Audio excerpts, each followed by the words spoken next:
2020 here for Pierre Post State at home in front of the home Pierre faithful as they look for a split of the weekend. They went 0-2 on Friday, and they're looking for two big wins against Renner here in game number one. And then they will look to avenge the two losses from Friday against Post 22 as Pierre Post State just got done taking their infield, outfield. Now Renner will go out for theirs. These defending state champions are in town for the first time this season as back a year ago, the Post State team they won a doubleheader sweep of the Renner Royals, and then Renner came alive and ended up winning the state championship in Mitchell after beating Pierre to open up the 2019 state tournament as they had the first round matchup against the Post State team. Renner returns a lot, and the guy that beat Pierre in the first game of the 2019 state tournament, Reese Arbogast, will be the man that's on the mound to start this game for the Renner Royals. And as we'll talk with Coach White here in just a little bit, he is saying, this is a really good left-hander, and he's going to have he's got a lot of strength to him, and we'll see how well he does in the opening game for the Renner Royals here in 2020 here at Hyde Stadium. We're going to have three games here today. Two of those you'll be able to hear right here on today's KCCR, KCCR.com, as it will be Pierre taking on Renner here at 1 o'clock. The next game will be Renner and Post 22, and then the finale of those three games will be Pierre and Post 22. So we'll have a game break, a chance to we'll send it back to ESPN, and you can listen to some ESPN, but then, of course, we'll have that final game here of the day at 6 o'clock. Interesting how we'll see, good crowd to start this first game as we're still about 15 minutes from game time.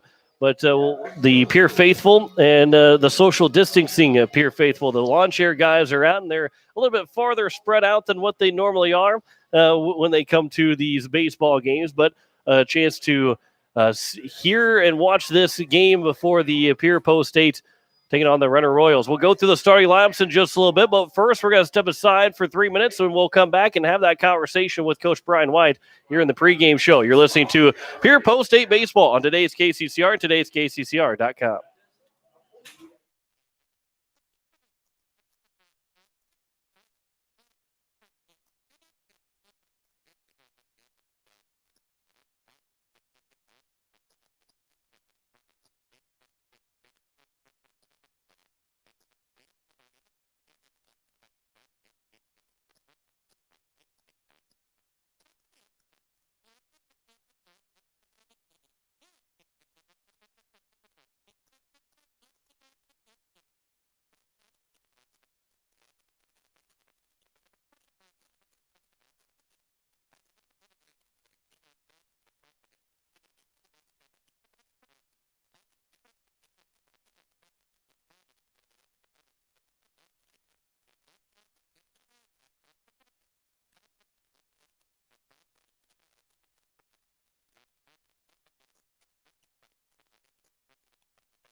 Welcome back to the pregame show on today's KCCR and today's KCCR.com. Joining me is Coach Brian White of Post State. And, Coach, a chance to face Renner at Post 22 today. Renner here at 1 o'clock and then Post 22 after a game break.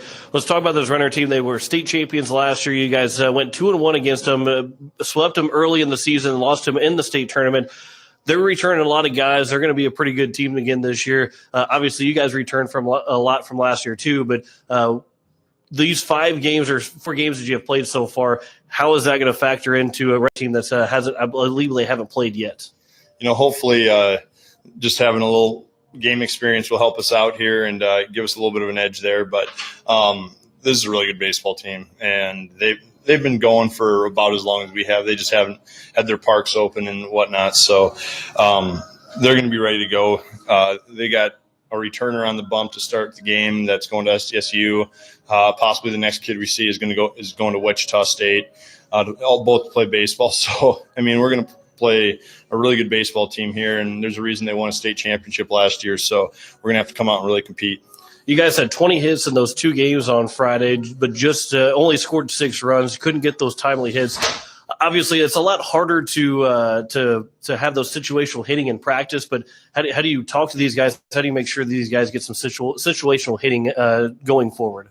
We worked on it yesterday. We really got after it with doing our jobs, moving people, and stop worrying about getting hits and start worrying about doing our job to take care of things and move people up and do the little things that we need to score runs. And then part of it is just we got to get some timely hits. Now and again, I think we had 2 outs with runners in scoring position probably 8 to 12 times. I don't think I'm exaggerating there.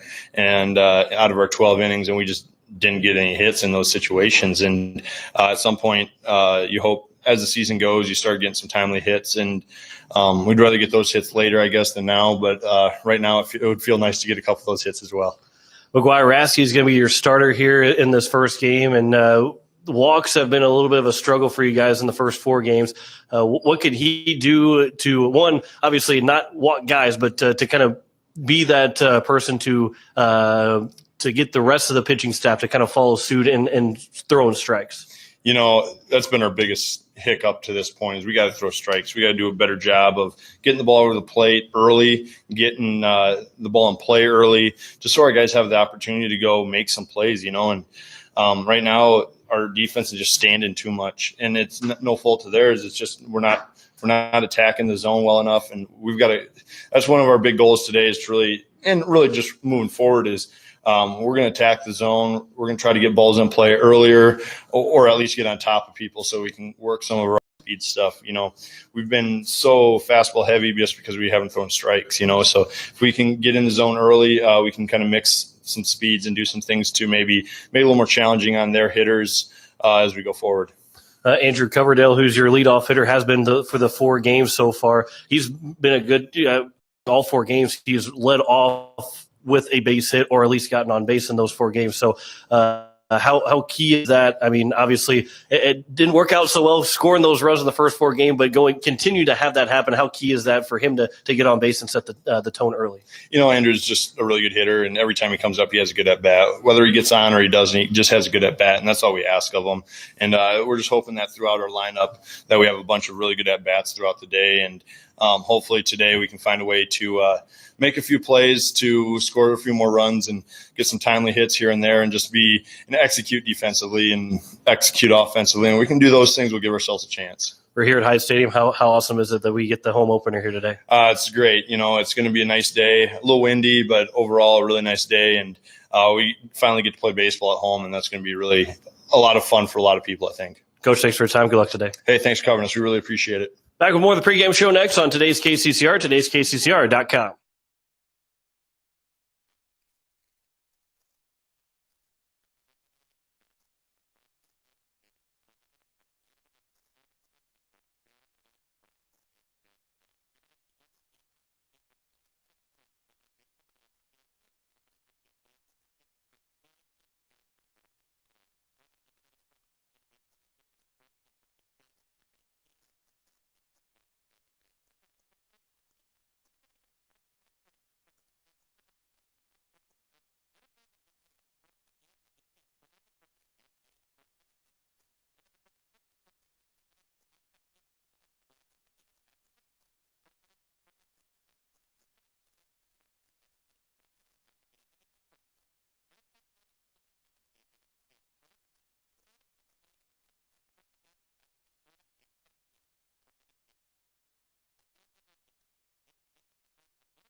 As we welcome you back here to Hyde Stadium, starting lineups are being announced. We'll go through them as well here in the pregame show as we're getting set for the first home game of the 2020 season for the Pierre Post State team as they take on the Renner Royals. For Renner, the visitors on the scoreboard, Sam Stuka will be the center fielder leading things off. Kane Hackman will be the second baseman batting second. Will Waschenberger is the first baseman batting third.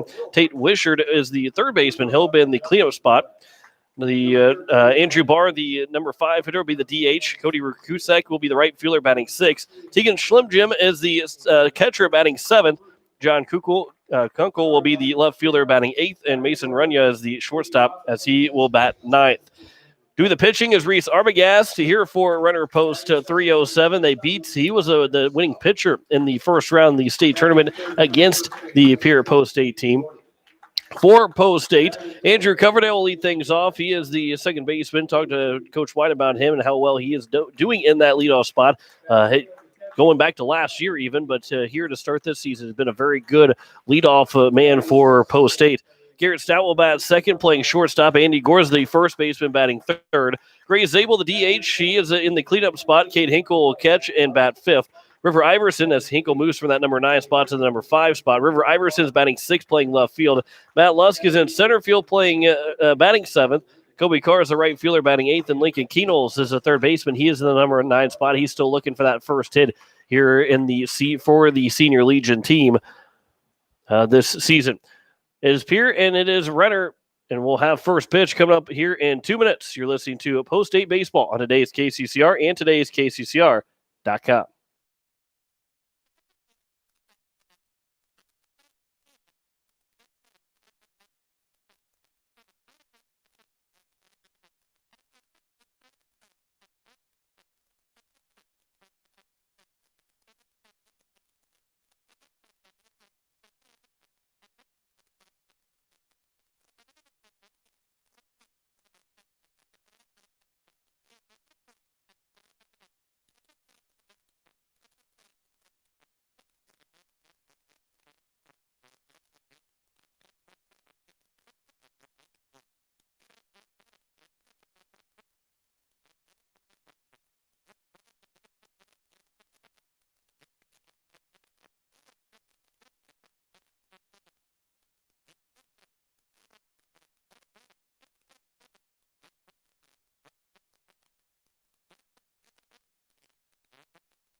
Back here at Hyde Stadium as we are set for this first game of 3 today, but 2 for Pierre Post State.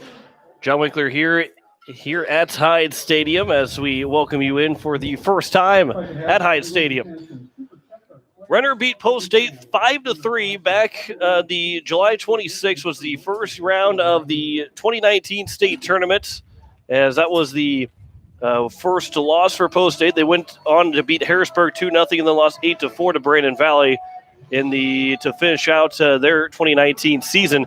But they Renner did end up going on to win the state championship back on May 29th, the first 2 games of the season for Post State. They beat Renner 5-1 and 8-6 in a doubleheader right here at Hyde Stadium. So they're looking to have that happen again here today, at least for this first game, as they won't play the doubleheader, but they will play that first game here against the Renner Royals. McGuire Rasky is on the mound as Post State wearing their black jerseys here for game number 1. got the new hats with the green in front, black in the back, as they have the green lettering and numbering and trim, and the black trim for the white trim, I should say, for those numbers. As the Renner Royals, they're in their blue jerseys with their whites and numbers and letters, as they are the defending 2019 state champions here in the state of South Dakota.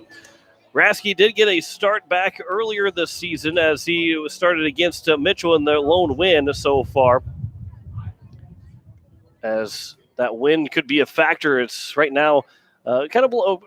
The flag is pretty still, but that wind has been kind of swirling, as you can kind of hear a little bit into the microphone right now, into our crowd mic. So it's going to be difficult for this ball game for Post State, as they will host Renner, as Sam Stukel will be the first man to hit here for the Renner Royals. Sam Stukel, the center fielder, leading things off as McGuire Raske will dig in. The first pitch is just outside for ball one as we're underway here at 1:01 on this Sunday afternoon. You're listening to KCCR Pierre Riverfront Broadcasting Station. The 1-0 pitch. That one's on the corner for strike one. And it's now 1-1 to the leadoff man, Stukel. Here is the 1-1 for the left-hander. That one's looked at for strike two. Now 1-2 to the right-handed hitting Stukel. Straight up batting stance here for the leadoff here. Man hitter. The 1-2 pitch. Low and outside, 2-2. Cade Hinkle behind home plate here in game number one. He has caught every inning so far this season and expects him to catch just about every single inning here for Post State. The 2-2 from Raske to Stukel. There's a ground ball back up the middle of the right side. Coverdale will field on the charge. The throw to first is in time, and the leadoff hitter is retired here to open up the ball game. As we go around the horn defensively for Post State, River Iverson is out in left field. Matt Lusk and Kobe Carr in center and right field. Lincoln Keenholz, the third baseman. Garrett Stout, the shortstop. Andrew Coverdale, the second baseman. Andy Gordon is at first. And again, Cade Hinkle behind home plate. And they all play behind McGuire Raske, looking for his second win in as many starts for this Post State squad. First pitch to Keaton Hackman, the second baseman, is taken for strike one. Hackman's got a small strike zone. Let's say he's don't have the listing, but about 5'6" at best. So the 0-1 pitch outside 1-1. It is Keaton Hackman, the second baseman. He'll be followed by Will Waschenberger. Tate Wishard, the cleanup hitter. Andrew Barr batting fifth. Cody Rakusek, number 6. Tegan Schlimgen, the catcher, batting 7th. John Kukul batting 8th.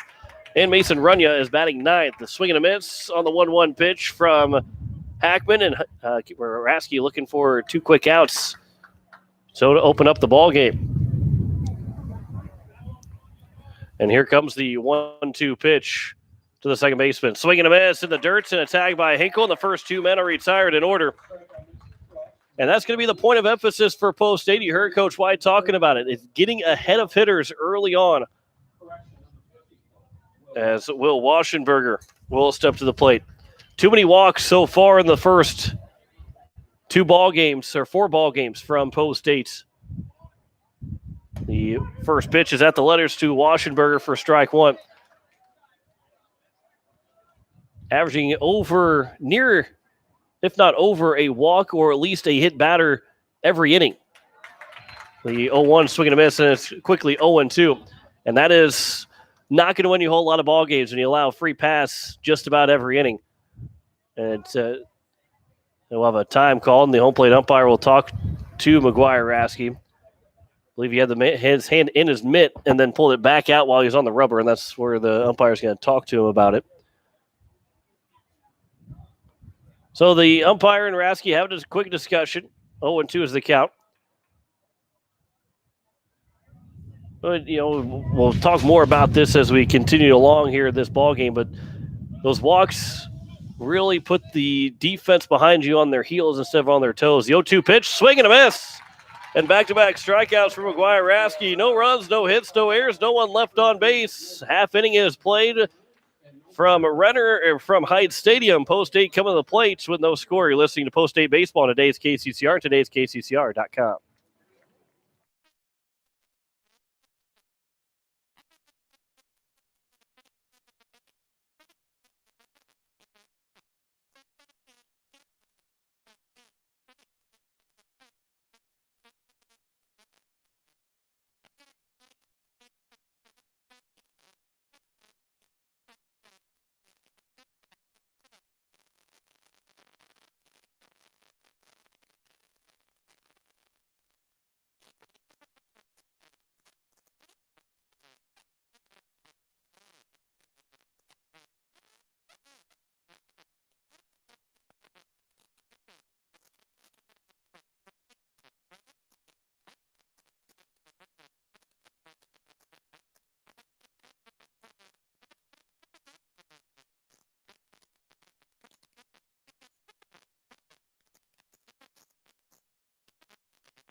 For Post 8, their lineup as we go through it. Andrew Coverdale will lead things off. It'll be Garrett Stout, the shortstop, batting second. Andy Gordon's the first baseman, batting third. Gray Zabel, the DH, in the cleanup spot. Kane Hinkle, the catcher, batting fifth. River Iverson will bat sixth and play left field. Matt Lusk is out in center field, batting seventh. Kobe Carr, the right fielder, batting eighth. And Lincoln Keenels will round things out as he bats ninth and plays third base here in this first game. Reese Arbogast, lefty-on-lefty matchup here between Rasky and Arbogast. He got the win for Renner in the first game of the 2019 state tournament over the Pierre Post State team. 5-3 was that final score. And a good matchup between the two teams. And all three games that they had were really good games for both Post States and Renner. 2-1 record for Pierre over Renner, but that one loss came when it mattered the most in that state tournament. Here is Andrew Coverdale to lead things off for Pierre Post State as Arbogast will get the first sign, and here's his first pitch. Looked out for strike one. Coverdale has been very good in that leadoff spot as he has reached base in nearly every single game to lead off the ball game for the Post State. 0-1 pitch, misses inside, and it's now 1-1. I believe maybe he lined out. I don't have the stats in front of me here for the Mitchell game, but he got leadoff single in game one of the season. I believe he might have lined out to lead off game two. There's a line shot, base hit, and Coverdale is on again to open things up for Post State in the bottom half of the first inning. And that'll bring in Garrett Stout. And again, pitching-wise, it's going to be get ahead of hitters. Hitting-wise, it's going to be driving guys in.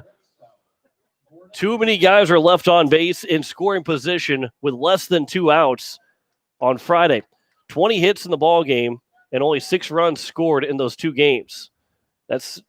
You look at the 20 hits and you think that's a great, and it is great. You love to see those 20 hits for Post States in those 2 games. But the problem where it lies is that you scored 6 runs on those 20 hits because they're so spread out and they're so early in the inning and just couldn't find a way to score. The 1-0 pitch from Garrett Stout. It misses low, now 2-0 to the shortstop from Reese Arbogast, the left-hander. All right, you got to work in the stretch here after just 1 hitter. Look at Garrett Stout from the 2 games yesterday as a pickoff attempt and back in safely as Coverdale. Stout went 2 for 4 in game number 1 and ended up going 1 for 3 in game number 2. 2-0 pitch, taken all the way, and it's looked out for strike one. And it's 2-1 here to the shortstop. These 2 guys will be teammates at SDSU as Arbogast will go play at South Dakota State. A lot of good talent on this Renner Royals team. And we'll see that displayed here this afternoon. The 2-1 pitch in the dirt, 3-1. And a good stop there from the catcher, Schlimgen, as it's now a 3-1 count. But Coverdale is still at first base. Yes, sir. On Friday night, Post 22 went for the complete shift of Garrett Stout. Had the shortstop on the second base side, or first base side of second base, as that 3-1 is skied out to right field, backing up on his Rakusek, and he'll make the catch for the first out, and retreating back to first is Coverdale. As we go around the horn defensively for Renner, it is Kunkel out in left field, Stukel in center field, Rakusek in right field. The third baseman is Wishard. Runya is the shortstop. Hackman, the second baseman. Will Waschenberger, the first baseman. And Tegan Schlimgen is the catcher. Pickoff attempt again, as that time Arbogast stepped off the back of the mound and throw it over to first, and Coverdale dove back in safely. Here is Andy Gordon. He drove in the 2 runs in the 10-2 loss on Friday in game number 1. In game number 2, Gordon did not register a hit. He reached base twice on 2 different errors, swing and a miss on the first pitch. That one just got behind Schlimgen, but Coverdale took advantage of it, and he finds himself down at second, so he is in scoring position with 1 down, as Gordon is behind the count 0-1. Gordon had an RBI double and an RBI single in the 3rd and 7th inning to drive in the 2 runs in the 10-2 loss in game number 1 on Friday. Arbogast from the stretch. Here is the 0-1 pitch. That one is looked at for strike 2. And now Gordon's behind 0-2 to a good left-handed hitting Arbogast. The coach for Renner placing Kunkel just a farther into left center field gap, not expecting Gordon to get all the way around on the ball.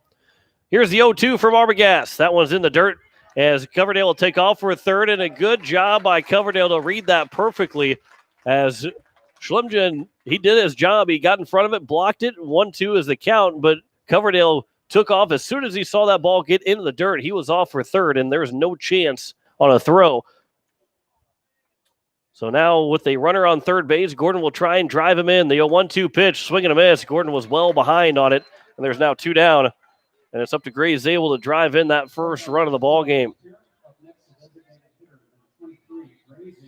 And that's one, Gordon's got to find a way to put the ball in play. If he finds a ground ball to the shortstop, second baseman, flies one in the outfield, that run will come in to score, even if Gordon is retired.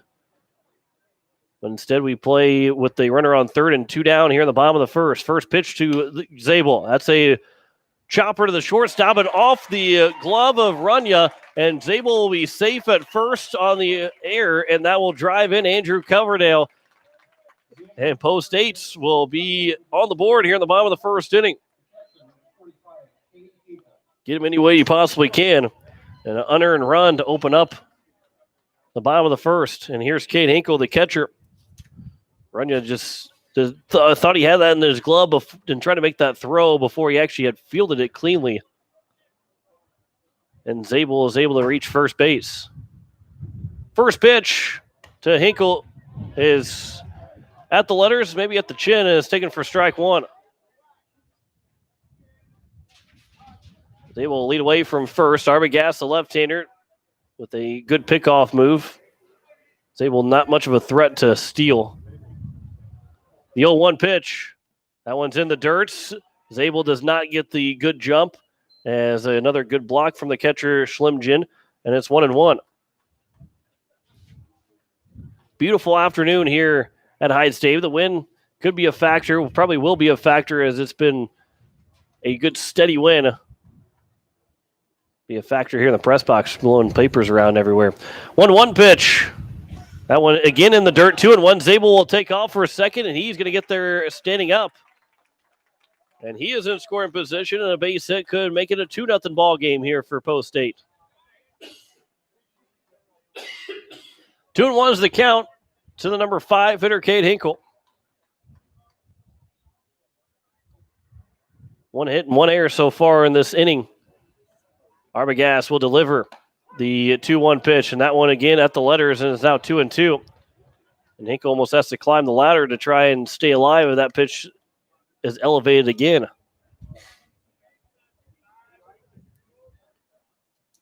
Arbogast will get the sign, the 2-2 pitch with 2 down.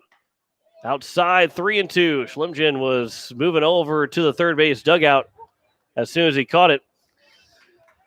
One that's not going to come in favor that the umpire likes to see. So the count is now full. Iverson is on deck. And here is the payoff pitch from Arbogast. And that one is on the outside edge, and Hinkle looks at it for strike 3, and that will retire the side here in the bottom of the first inning. Post State does score a run on 1 hit, 1 error, and 1 left on base. We have played 1 complete, and Post State is up 1-0. As Renner will come to the plate. You're listening to Post State Baseball on today's KCCR and today's KCCR.com.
McGuire-Raskey back out of the mound here to start the second inning, as it will be 4, 5, and 6. Tate Wishard and Andrew Barr, along with Cody Rakusek, will be the first 3 guys to bat here against McGuire-Raskey. And then Tegan Schlimgen will be the 4th man if anybody gets on base. No hits in that first inning. Sam Stukel, Caden Hackman, and Will Waschenberger were sent down in order. Actually, it's a new pitcher, as Bennett Dean will be on the mound. So McGuire-Raskey goes that 1 inning, and how good he was in that first inning, that's not a good sign that he's already come out of the ball game. So here's Bennett Dean, as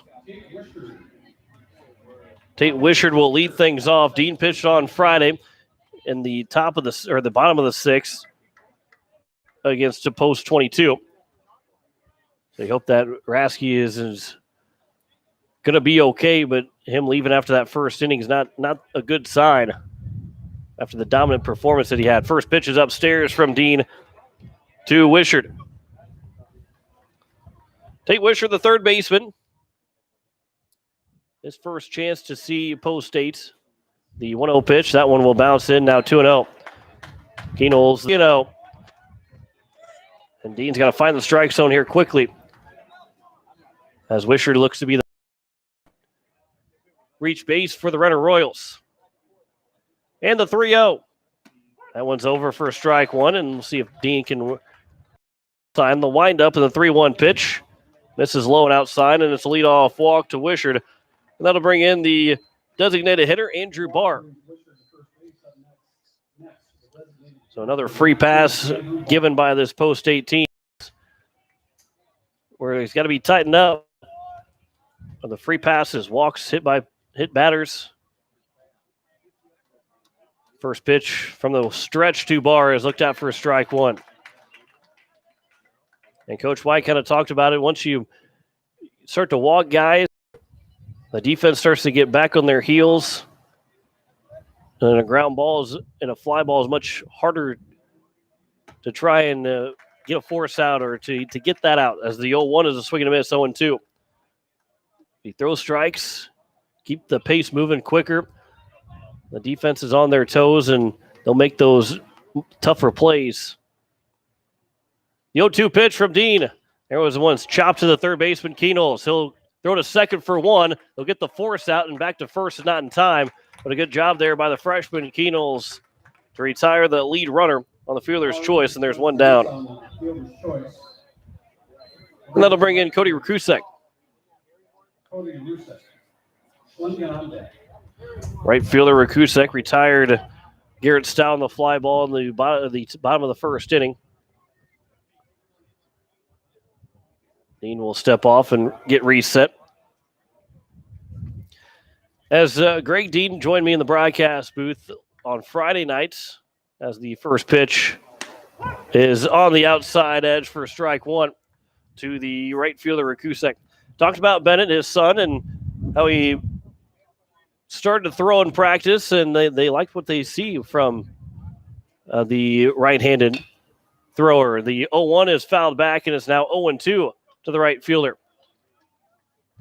And again, Peyton Zabel, the pitching coach here for Post State, has gotten a lot of these pitchers to up their velocity very quickly and effectively.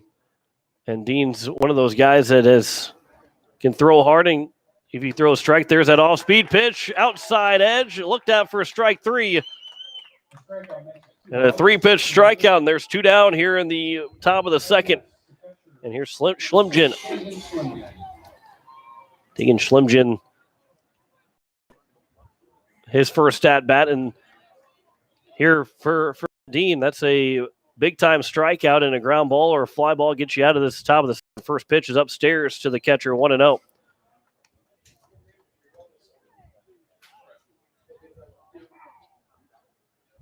Outfield right away here for the catcher. Dean will come set. Here's the 1-0 pitch outside 2-0. Post 22 will be arriving shortly. Get some work in the cage. They will take over the first base dugout. Well, I guess will take the first base dugout. Pierre might take the third base dugout in the 6 o'clock game. The 1-0 is upstairs now, 2-0. Excuse me, 3-0, I believe, to Schlimgen. Keenol's again in front of the third base bag at the infield grass. Here is the 3-0 pitch. That one's upstairs, and a 4-pitch walk to the catcher. That'll bring in John Kunkel.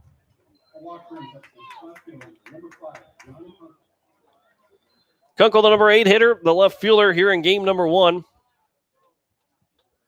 He's got a runner in scoring position. Those two guys, well, it was a fielder's choice for Barr to reach base, but 2 walks in the inning have it first and second with 2 down. First pitch is upstairs to the left fielder, Kunkel. And Coach White will quickly race out of the dugout and try and calm down his right-hander, Bennett Dean. So we'll have here Post State and Renner in the first game. We'll take a break after this game is completed. We'll have go back to ESPN coverage until around 5:40 or so, as we'll be on about 20 minutes before game time, as it'll be Post State taking on Rapid City Post 22. The Hard Hats will face the Royals here at Hyde Stadium. In between that, as these 3 teams will each get 2 games played in here this afternoon on this beautiful Sunday afternoon here at the capital city. 1-0 pitch is right at the letters for a strike 1 to the left fielder, Kunkel. We've seen a lot of mound visits, especially on Friday as Peyton Zabel went out to talk to a lot of his pitchers. Coach White's the first man to go out to the talk with Dean. The 1-1 is fouled back to the screen, and it's 1-2. And then a strike away now to end this top of the second. Due up for Post State is River Iverson, Matt Lusk, and Kobe Carr. Dean will come set, and here's the 1-2 pitch. On the outside edge, and he looks at for strike 3, Will Kunkel. And Dean will get 2 walks and 2 strikeouts in the inning. No runs, no hits, no errors, 2 men left on base. We have played an inning and a half. Post State leads 1-0 over Renner. Back in a minute. You're listening to Post State Baseball on today's KCCR and today's KCCR.com.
Bottom of the second inning. It is a 1-0 lead for Pierre Post State.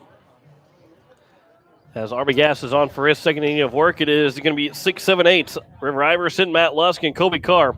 The three outfielders will lead things off. Left field, center field, and right field.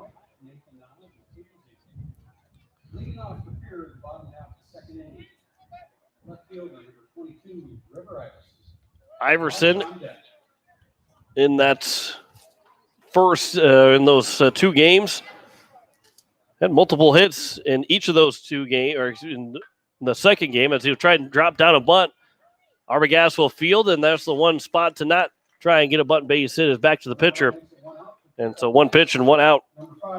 Iverson went 2 for 3 in game number 1, but ended up going 0 for 2 in game 2, but he got on base 3 different times, reached on an error along with 2 walks. Here's Matt Lusk, the center fielder here in game 1. Upstairs for ball 1 to the center fielder.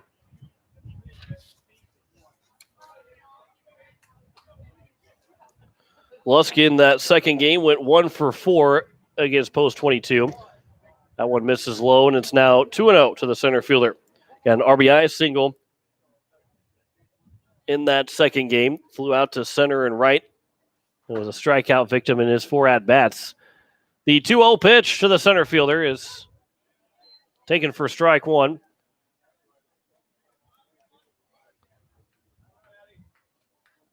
And he will be used on the mound at some point here in the next 5 days, as tomorrow's an off day and then 6 games in 3 days for Post State. That one's grounded foul to the third base dugout. It is now 2-2.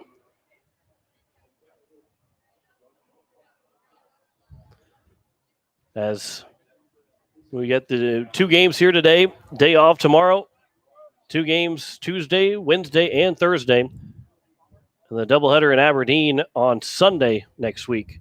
2-2, swing and a miss. And down on strikes goes Matt Lusk. And there's 2 quickly down. Good off-speed pitch there from Arbogast. He's a tough guy to get on base. He's a good, solid left-handed pitcher. There are 2 down here in the bottom of the second. Here's Kobe Carr. Carr was the starter in game number 1 from the mound. First pitch is taken for strike 1.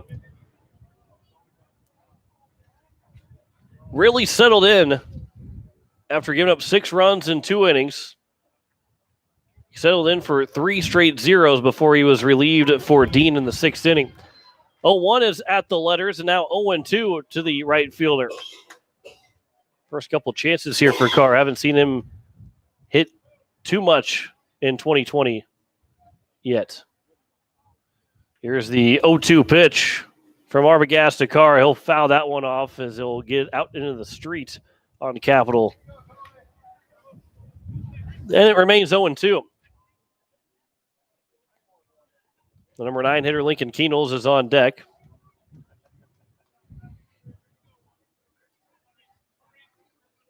And the 0-2 from Arbogast to Carr again. Long pause, and here is the 0-2 pitch. Swing and a miss, and down on strikes goes Carr. Back-to-back strikeouts to end the inning. 3rd in the game for Arbogast. No runs, no hits, no errors, no one left on base. 2 complete. 1-0 lead for Pierre over Renner. You're listening to Post State Baseball on today's KCCR and today's KCCR.com.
As we welcome you back here for the top of the third inning, Post State leads 1-0 as Bennett Dean is on for his second inning of work after McGuire Rasky went that first inning, and that was all he went. Not sure what might have happened to Rasky, but he did go that first inning and had a 1-2-3 inning, and then Bennett Dean came in, got 2 walks in the first of his in that second inning.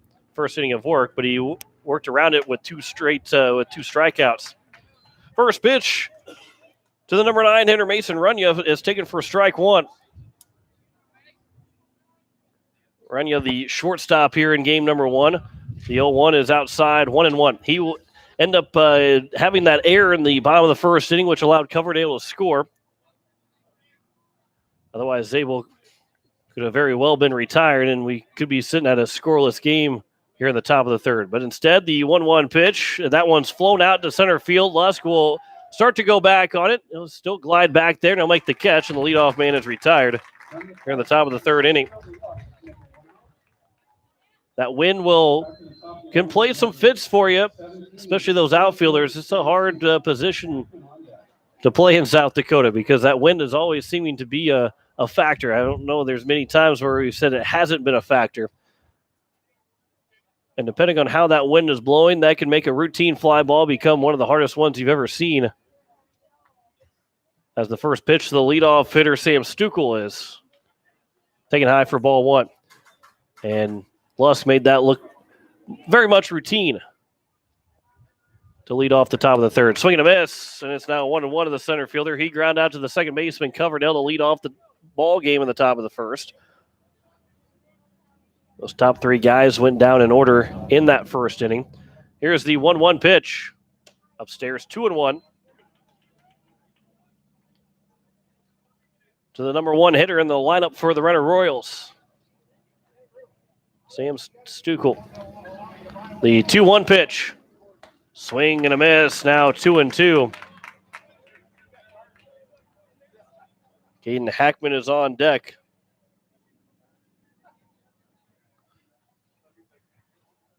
The 2-2 from Dean inside, and it's now a full count. Coach Sean Lewis, he'll be joining us here in the broadcast booth at the end of this inning, going into the bottom of the third. Here's the 3-2 pitch. There's a line shot into the gap out in right center field. That one's going to get down for the first hit of the ball game for Renner. It's going to roll all the way to the roll, and Stukel around second. And on his way to third, the throw in to Coverdale is scooped off one hop, and it's a one-out triple for Sam Stukel. And Renner is 90 feet away from tying this ball game up here in the top of the third. And here is Caden Hackman, the second baseman. He struck out swinging in his first at-bat. The infield will come in as Dean will deliver the first pitch. Taken for strike 1, in and out of the glove of Hinkle.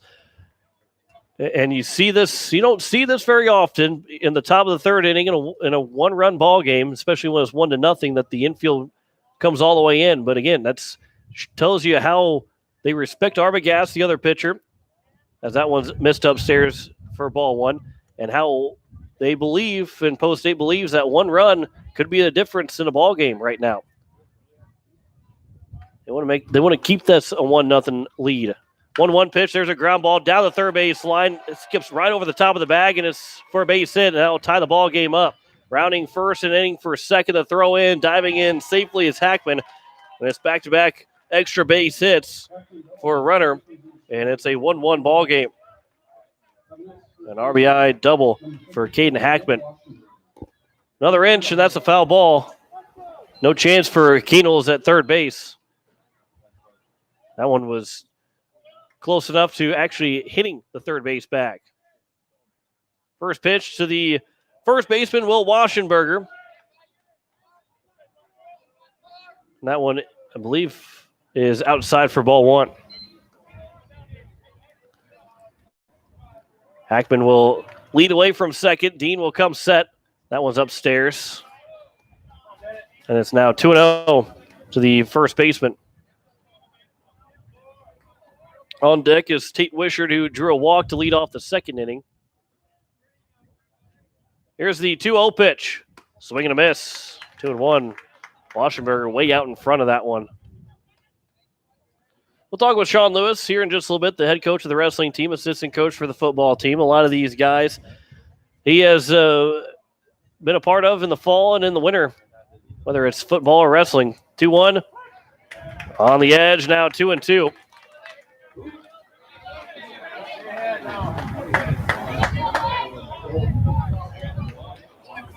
It's going to be a fun conversation, be a chance to haven't had a whole lot of time to talk with him in the last several months. 2-2 pitch, swing and a miss, and down on strikes is Washingberger for the second time here in this ball game. The third strikeout for Dean in an inning and 2/3. Here's Tate Wishart, the third baseman. The runner on second and 2 down. First pitch is outside to the third baseman, Wishart. That's a big-time strikeout, keeping Hackman at second base. As the 1-0 pitch, that one's popped up on the infield. Dean will call for it. Who's going to take it? The second baseman, Coverdale, will call him off and retire the side. Here in the top of the third. No runs, or excuse me, 1 run on 2 hits, no errors, and 1 man left on base. We're all squared after 2.5. You're listening to Post-State Baseball on today's KCCR and today's KCCR.com.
As we welcome you back into Hyde Stadium, it is a 1-1 game as we head to the bottom of the third inning. And joining me here in the broadcast booth is Sean Lewis, the head coach of the Pierre wrestling team, assistant coach for the Pierre football team. Coach, good to talk to you. And how are things going? Good. Happy to be here. I got a few good games of baseball in on the lower levels, watching them already. So anxious to see these guys finally come play at home. Lincoln Keynoles will lead things off for the bottom of the third. It'll be 9-1-2. Coverdale and Garrett Stout will be the next two. It is Reese Arbogast into his third inning of work. The first pitch to the freshman Keynoles is taken for strike one. And I know you are the defensive coordinator for Pierre for the football team, but Keynoles is a guy that everybody's kind of looking at being the next quarterback since Stout will now be graduating, as the 0-1 pitch is inside 1-1. So you don't necessarily deal with the offense, but what's the kind of talks have been with the coaching staff getting ready for the 2020 season? Oh, even Lincoln here, he's proven he's just athletic, and, we're going to find a way to use him any way we can. Offense, they've got a plan. If they're going to let me use him defensively, I tell you what, I'm going to definitely put him to work, because, he's a sophomore up here just showing exactly how big he is, playing pretty good third base, and, he's going to find it at the plate, and I think, good things are coming for him. He's got a long ways to go, but offensively, we got to let them figure out their deal, and then we'll plan defensively after that. The 1-2 pitch coming up after Keynoles calls time, as Arbogast peered in for quite a while there. Keynoles, his first at-bat in this ball game, has still yet to record a hit in the senior legion ranks. The 1-2 here to Keynoles. There's a ground ball to the right side, fielded by the second baseman Hackman. The throw to first is in time, and there's a first out. But for Keynoles, starting to hit the ball a lot harder, starting to hit the ball in the nose, and those hits will come. And, as good of an athlete as he is, when things aren't going well, it turns into a little bit more frustration maybe than what it should. Yeah, and he's hit at every level. take time for him to get comfortable and get his confidence up. And, like you said, he's squaring the ball up a lot better, and it'll come. Andrew Coverdale will swing at the first pitch. That one's out towards right field. Going back on his Rakusek, he will get underneath it and make the catch. And one pitch to Coverdale, and he's retired, and there's quickly 2 down here in the bottom of the 3rd inning. We're not going to keep you just for a half inning. We're going to keep you for a little bit while, and we'll see how things go, because they're not going to cheat you out of maybe a 45-second to join the broadcast booth, as Garrett Stout will step in. He flew out to the right fielder in his first at-bat. Arbogast will deliver from the windup, and Stout will take strike 1. So in wrestling-wise, let's just talk about the summer in general, as you guys have got that summer lifting program started. And it's a lot different than what you're accustomed to, that these kids are accustomed to, as that one's fouled down the first base line. It's now 0-2.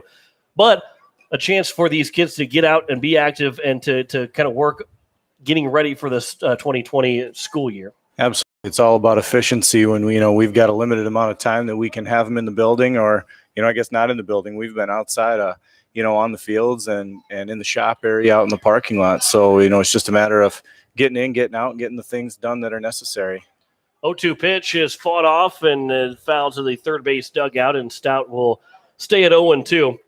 We also do a good job working with Coach White around baseball schedules. I think the two, programs have worked very well together about making sure kids aren't overlapping on times, and they're able to still have all the opportunities throughout the summer that they need to.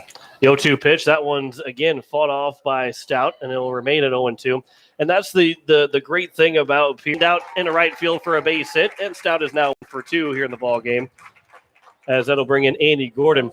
But you guys also coach multiple sports, obviously for you sitting here, but Coach Nathan Nas, he's part of the football program. He had coached basketball in the past, and now here's the Legion coach.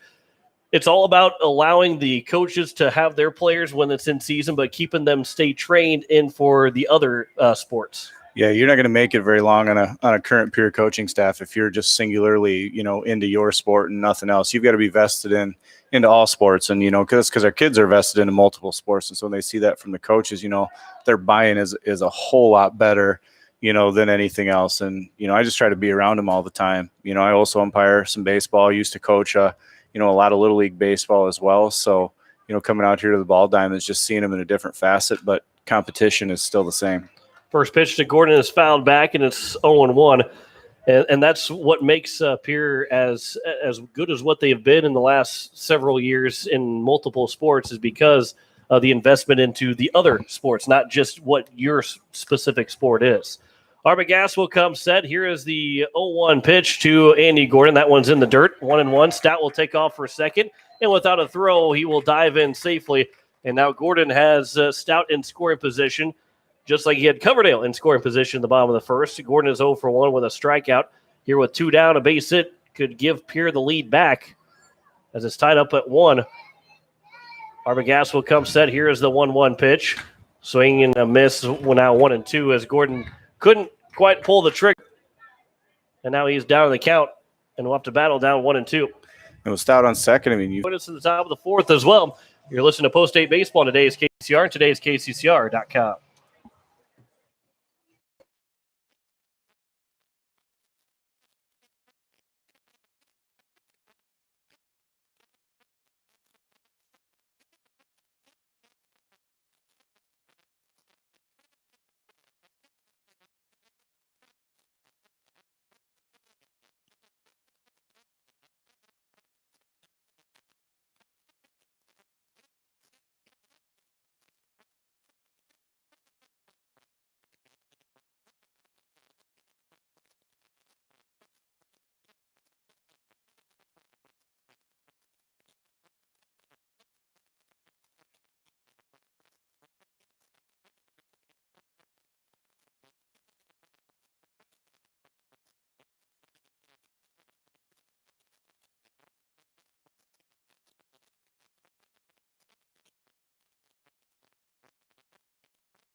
It is the top of the 4th inning. It is a 1-1 score. Benedina into his 3rd inning of work, as McGuire Rasky went that first inning at 2 strikeouts, did not allow anybody to get on base. But Coach Lewis joining me here in the broadcast booth, you kind of overheard that a little bit of elbow problems for Rasky and got him out pretty quick. They did. They're not taking any chances, I think, with him this early in the season and, making sure he's pretty healthy. And the kid just turned 18 yesterday. So I want to keep him healthy for his youthfulness that he's still got. First pitch to the designated hitter, Andrew Barr, will be swung on and missed for strike one. He grounded into a fielder's choice in his first at the 0-1 pitch from Bennett Dean, swinging a miss, and it's quickly 0-2 to Andrew Barr.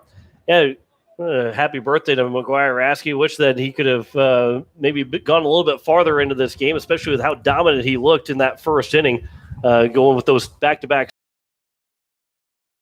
As he's went on, he's just gotten stronger. Looked out for a strike three.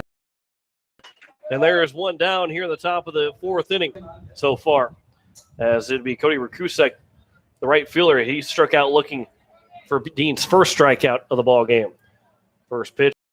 Yeah, he's going to be leaned on a lot, especially early on in the football season, being that running back and being one of those returners that kind of help alleviate the new quarterback for the Governors. I think he's going to be asked to do a bunch of different things, so we need him as healthy as possible. Stouts cannot field that ground ball cleanly from Rakusek, and that will be the first error of the ball game for Poe State, and that'll allow Rakusek to reach base. And there's one on and one out. And as that'll be Tegan Schlimgen, that will now be the catcher to step to the plate. Rasky, I believe he had a little bit injury problems in the wrestling season as well. That kind of kept him out for quite a while. Yeah, non-throwing elbow injury in a wrestling match kind of ended his season for him. And, we sat him and made sure that he's, was good to go for this. So hopefully, whether it's throwing elbow or non-throwing elbow, you need them both to bat. Count is 0-1 to the catcher, Schlimgen. He drew a walk in his first plate appearance. The 0-1 pitch, swinging a miss, now 0-2. Look up at the scoreboard right now. That box score is the exact same, 1-2-1 for both Pierre and Renner as we play in the top of the fourth inning. Leading away from first is Rakusek. Dean will get the sign, and here is the 0-2 pitch from the right-hander. Low and away, 1-2. Coach Sean Lewis joining us here in the press box as he continues to work in the summer, getting ready for the football season, looking for a four-peat for the Pierre Governors. Put a little smile to you on that one. It'd be nice to get that four-peat for Pierre. 1-2 pitch is low now, 2-2. What's going to be the difference? And obviously, we're in the middle of June right now. The end of August is week one of the football season. Well, what's going to be the big thing for Pierre to have a four-peat? There's going to be a lot of retooling on the offensive line. I think offensively we took some hits over the summer, and, we got to figure out how exactly do we want those, that to look. Scheme-wise, we've done a few different things over the years, and nice heads-up play by Hinkle. Yeah, so the ground ball Stout, he was able to flip it to Coverdale for the first out as Coverdale threw it back to first. Gordon couldn't field it cleanly off the bounce, but Schlimgen took off for a second, so he had to get back to first base, and Hinkle was backing it up, and the quick flip to Gordon will retire the side for the double play. So mark that in your scorebooks, a 6-4-2-3 double play to retire the side, as we have played now 3.5 innings, as with no runs, no hits, one error, and no one left on base. Back for the bottom of the fourth. It's still a 1-1 ball game. You're listening to Post State Baseball on today's KCCR and today's KCCR.com.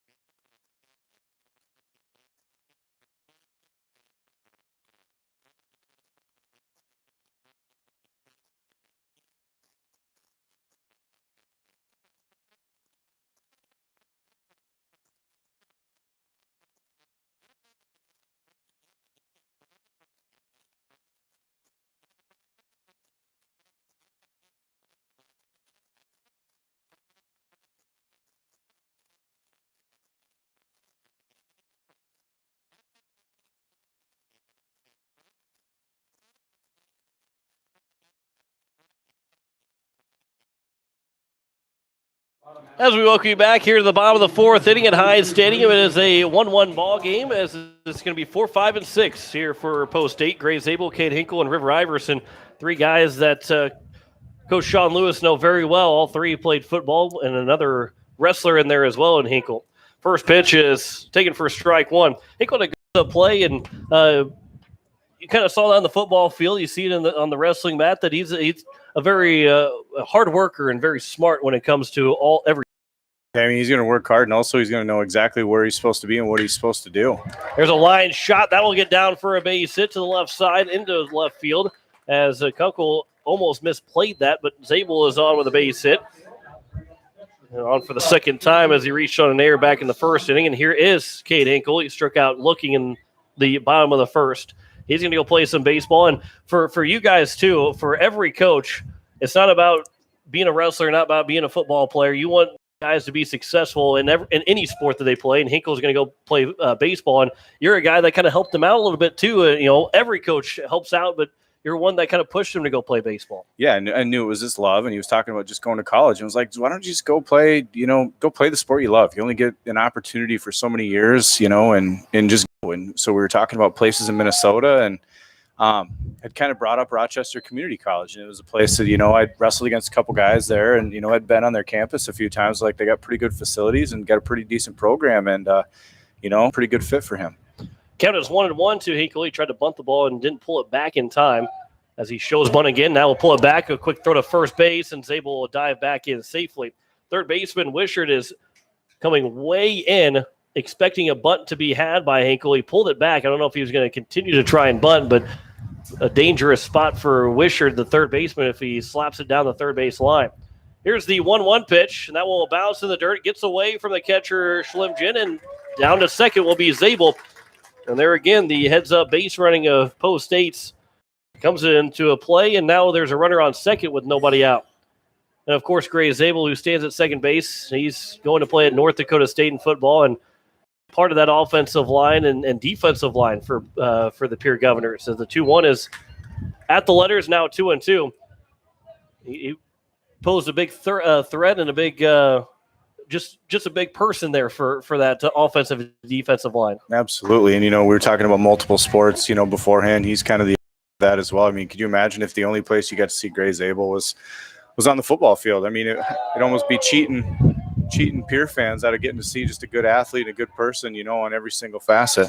Hinkle strikeout looking as that one was near the chin, eye level to Hinkle, but he goes down on strikes for the second time.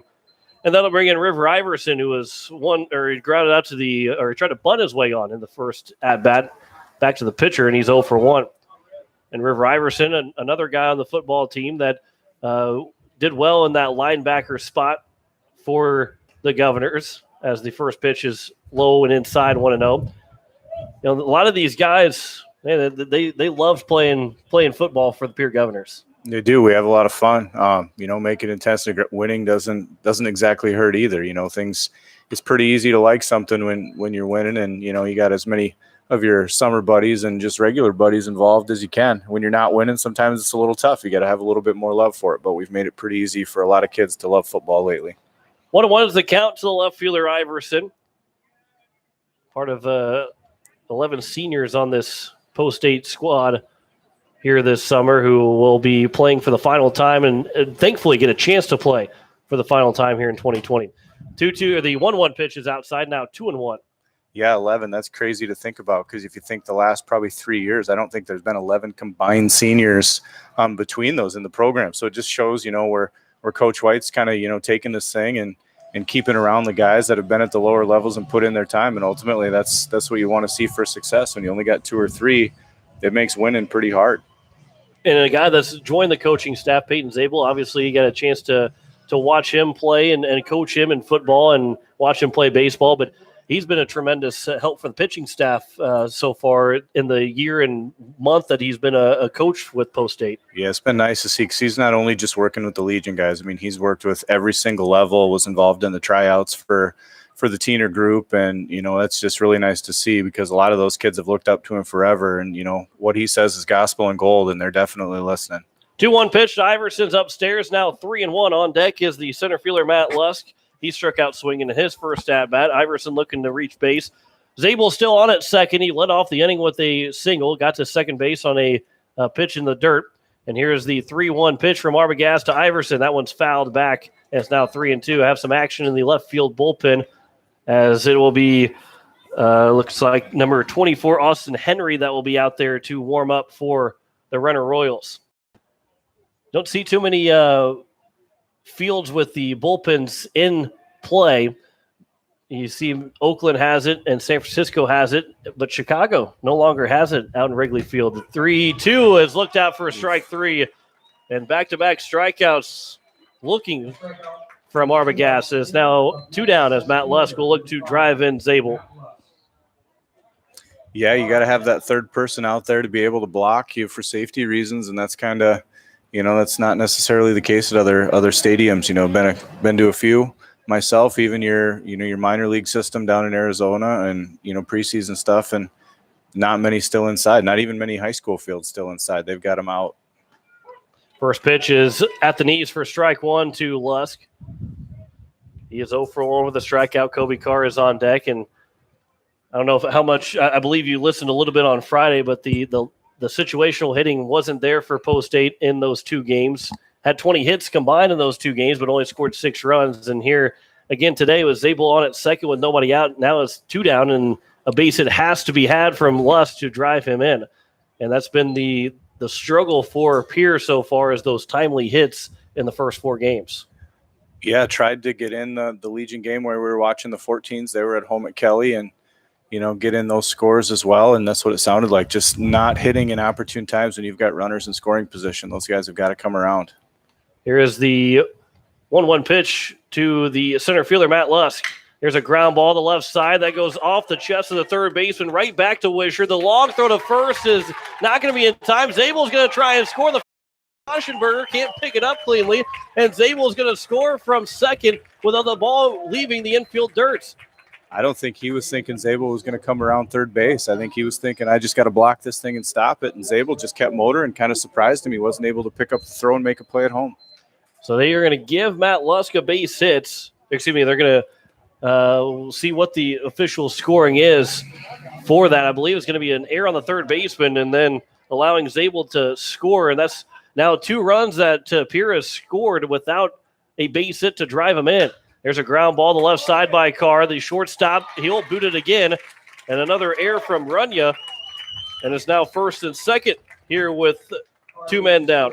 And that is the epitome of high school baseball. When errors start to come, they seem to be aplenty. When it rains, it pours. And when it's clean, it's really clean. And you're kind of seeing that effect. They're in their heads a little bit. And that'll bring out the manager for Renner, as he'll probably try and calm his guys down, or at least maybe light a fire under these guys after 2 costly errors have pushed Pierre into the 2-1 lead. 3 errors now in the ball game for Renner. They have at least gotten 2 runs, has Post State, off of those 3 errors, and looking to add to it as Lincoln Keenels will step to the plate after he grounded out to lead off the bottom of the 3rd inning. You got to take advantage of the errors, and for Post State, right now they got the lead, but you want to really take advantage of it because all these runs now from Arbogast will be unearned the rest of the inning, and an extra 2 extra outs here in the bottom of the 4th. Errors don't mean a thing unless you got runners in scoring position, and that's what Pierre's done so far and kind of made them pay. If you can definitely, get runs off those errors, make them pay, it gets in their head a whole lot more. First pitch to Keenels is outside for ball 1. And for you, Coach Lewis, you don't coach baseball, you umpire baseball, but you love the sport and love the summer months of being able to watch or listen, whatever it might be, with or even umpire baseball. As the 1-0 pitch inside 2-0. Yeah, kind of a rules freak. I like to know the rules in and out, and there is no bigger challenge to know the rules than baseball. It's like there's a 389-page book to try and figure them all out, and I will not tell you that I know them all. I thought you were going to say you'd know them all. Not a chance. The 2-0 pitch up at the letters, and it's now 2-1. Top of the lineup is on deck, and Andrew Coverdale, if they can get to him. Arbogast from the stretch. Those 2 runs on the board for Pierre, both coming unearned, as he'll reset as he steps off the rubber. Coach, it's been good to talk to you. I'm glad you can join us here, and we'll keep you in for the fifth inning for sure. But it's nice to be able to talk sports with you again. The 2-1 pitch. That one's on the edge now, 2-2. Again, especially with in the last 3 months from March and now till June, it's just been trying to find a way to talk about sports without having sports to talk about. It's definitely been a painful couple months. The only saving grace, I think, for myself was having ankle surgery and not really being able to do much, and it was pretty laid up and, getting a chance to rest and recover. But, man, if there had been something on the TV to watch, it would have been a whole lot more fun. Lincoln Kenols will look at strike 3, so Arbogast will strike out the side. All 3 of those guys looking, but 2 errors and a hit in the inning allow Post State to score 1 run, and they now have a 2-1 lead after 4 complete here at Hyde Stadium. We'll step aside for a minute, come back. You're listening to Post State Baseball on today's KCCR, KCCR.com.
First pitch to the leadoff hitter, John Kunkel, is upstairs for ball 1 as we are back here for the top of the 5th inning.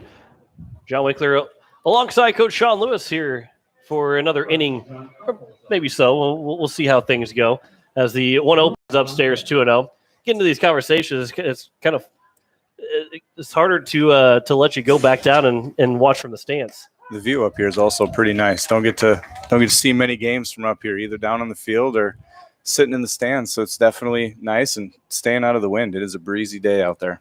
2-1 is the count to the number 8 hitter, John Kunkel, as the pitch from Dean comes upstairs, now 3-1. To the number 8 hitter, Mason Runya is on deck. Stukel is the man in the hole, the first 3 hitters, as Austin Henry continues to get loose out in the left field bullpen for Renner. 3-1 is right down the middle, and it's now 3-2. Kunkel's 0 for 1. He struck out looking back in the top of the 2nd inning. We're already in the top of the 5th. Renner and Post 22 Hard Hats will play the 2nd game as a 3-2. That one's skied out towards right field. Coming in on it is going to be the right fielder in Carr, and he's not going to get to it, and it'll fall, and it'll remain at 3-2. Kobe Carr, the right fielder, he's going to go play at Dakota Wesleyan football next year as well, and a lot of these athletes who are going to go play next year, and even some that won't go play next year, is kind of a pick your poison of where you want to go and what sports you want to play, because they're good at a lot of different sports. They are. If you're going to pick a college, don't necessarily always pick it on a sport. Pick it on somewhere that's got your major and what you want to do, and then you start looking for a program athletically that kind of fits with, your morals and your beliefs. And, if the sport lines up, then it lines up. John Kunkel looks at the next, the 3-2 pitch, tosses his bat, thinking his strike, his ball 4, but ends up being strike 3. So he goes down on strikes for the 2nd time. And Coach, we're both sitting up here, so you kind of get the same angle at this strike zone as the first pitch is looked at for strike 1 to Mason Runya. Some of these pitches, maybe to the hitters have been what looks like a ball, but to a lot of these Renner hitters, they're thinking it's going to be a ball, and the umpire's calling a strike. And to me, it looks like it's been a fair game and a consistent strike from this home plate umpire. Consistency is key. Having the chance to umpire, your strike zone isn't always the same, unfortunately, but as long as it's the same throughout the game, in both the top and the bottom of the innings is what you ultimately need to do. He's called the high strike a few times, and it's been for both jerseys, so there's no complaints for me. Dean will field his position on a high chopper back to him off the right side of the mound, and he'll make the play, and there's now 2 down. And that will bring up the center fielder, Sam Stukel. And it's too quickly gone here in the top of the fifth inning. And Bennett Dean, who got his first chance to pitch at the Senior Legion level on Friday, and now here into his fourth inning of work, has really settled in and has looked good through his first 3 2/3 innings. First pitch is fouled back to Stuckel. Definitely excited to see this from Benedine, too. I mean, he's a kid who you need to contribute. We need some other guys to step up, especially in that pitching staff. If somebody goes down, we got to prove that we're just a little bit more deep than other people. And there's a lot of games here in the next 5 days, and only these guys that are pitching here on Sunday, as this one's grounded to the third baseman, Keenholz. The throw to first is in time, and that will retire the side here in the top of the fifth inning. We'll finish that thought in the bottom of the fifth. No runs, no hits, no errors, and no one left on base. Renner goes down in order as they trail 2-1. You're listening to Post-State Baseball on today's KCCR and today's KCCR.com.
As we welcome you back here to the bottom of the fifth inning, we have a new pitcher. Austin Henry is the new pitcher for the Renner Royals, as Arbogast goes 4 innings, gave up 2 runs, did not give up an earned run, 3 hits, no walks, and 7 strikeouts in those 4 innings of work from the left-handed starter. Now Austin Henry will try and keep this a 2-1 lead for Post State going into the top of the sixth inning. Top of the order, Andrew Coverdale, Garrett Stout, and Andy Gordon here for the Post State team. To finish that thought, these pitchers that will throw on here today, they will be available on Thursday if they have to have the mandatory 4 days rest. Actually, if they have the mandatory 4 days rest, they won't be even available on Thursday. So those pitchers that will throw today, as long as they stay under the 80 pitch mark, they'll be available on Thursday. But then everybody else that will pitch Tuesday and Wednesday, they won't be available until we get at least maybe to Sunday, depending on how many pitches they throw. So these games are important, and the pitchers are important to work efficiently, keep their pitch count down, but also to use as few pitchers as possible. Yeah, you definitely want to keep the pitch count down, especially this early in the season, and not stress an arm too much, as for some of these probably should be, and so you got to ease them in a little bit. First pitch to Andrew Coverdale is at the letters for strike one. You're listening to KCCR Pierre, Riverfront Broadcasting Station, past the 2 o'clock hour. Here on this beautiful Sunday afternoon at Hyatt Stadium, the first chance to play in front of the home faithful and a good crowd on hand here on this Sunday. The 0-1 pitch from Henry to Coverdale is taken for a strike two, and that one went through the hole of the glove of Schlimgen behind home plate. Not really, but he didn't catch it cleanly. It's now 0-2. Yeah, catchers, what you find is there's nobody on base, their attention is not as high as it probably should be. And so he just kind of took his eyes off that ball and said, nah, nobody on base. I really don't care. The 0-2 pitch to Coverdale. Swing and a miss. And that one was dropped by Schlimgen. They'll have to throw down to first, and Coverdale is retired to open up the bottom of the fifth inning. Boy, the velocity on Henry is very quick, and Coverdale was well behind that 0-2 fastball. But also was probably looking too a little bit. I expect maybe somewhere off speed in the dirt, but that one was a fastball at the letters, and Coverdale unable to catch that one. First pitch to Garrett Stout is upstairs for ball one. He's 1 for 2 with a single back in the bottom of the third inning. And a 2-1 score for Post State. They lead here in the bottom of the fifth inning over the Renner Royals, as we've just passed that 1 hour mark of this ball game. The 0-1 pitch is missed low and is now, the 1-0 pitch was missed low and is now 2-0 to the shortstop Stout. Garrett Stout, as we'll talk about him football-wise, he could have easily played college football somewhere. He's going to go play SDSU baseball. 2-0, that one's popped up on the left side of the infield. The third baseman will give way to the shortstop, and Runyon will make the catch for this second out. Yeah, Garrett got noticed by SDSU a little bit, early, and they kind of, nabbed at him before the football fame came in. So, good job for their coaching staff. Football is a game where your last couple of years is where you're going to get noticed. And, with the way our program's been, you're not going to get noticed as a sophomore a ton. So, them getting after him and kind of down was a good thing for them. As you're right, he could have played multiple sports. Gordon will ground the first pitch to the third baseman. Wishart on the run will throw, and it's a 1-2-3 inning for Austin Henry in the bottom of the fifth inning. We'll keep you around for one more inning. That was too quick of that fifth inning to let you go just yet.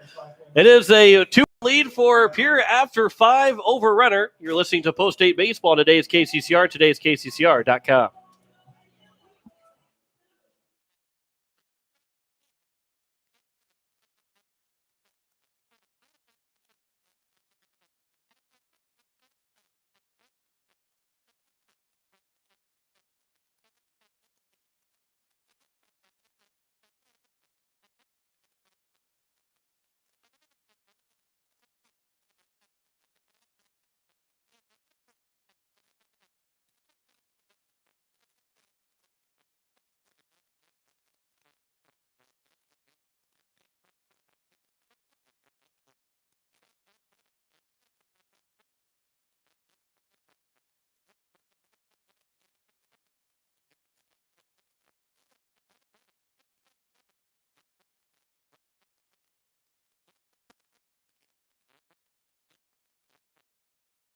As we welcome back here at the top of the sixth inning, we have a new pitcher, and it is going to be Matt Lusk, his first chance here at home at Hyde Stadium as he looks to keep this a 2-1 score as well going to the bottom of the sixth inning.